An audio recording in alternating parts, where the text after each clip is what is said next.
Assalamualaikum warahmatullahi wabarakatuh. Perkenalkan, nama saya Laura Putri Ramadhani Rambe dari kelas 11-3. Di sini saya akan menjelaskan hasil diskusi dari kelompok saya, yaitu kelompok 3. Jadi pada soal pertama, yaitu berdasarkan gambar-gambar tersebut, buatlah deskripsi analisis gambar menjadi suatu cerita tentang gubernur-gubernur VOC di Indonesia. Jadi, gambar-gambar tersebut menunjukkan para gubernur jenderal VOC di Hindia Belanda seperti Pieter Both, Gerald Reins, Laurens Rijl, dan Jan Pieterszoon Koen.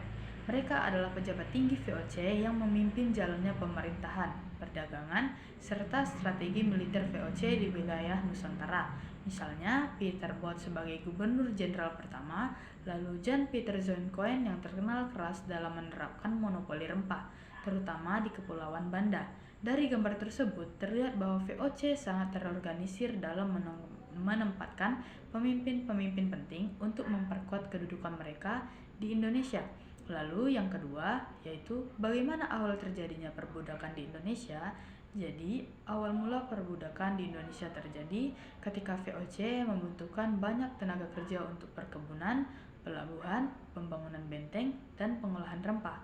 Karena sulit mendapatkan tenaga kerja bebas, VOC membeli atau menangkap orang-orang dari daerah jajahan, termasuk Maluku, Bali, Bugis, hingga luar Nusantara seperti India dan Afrika untuk dijadikan budak.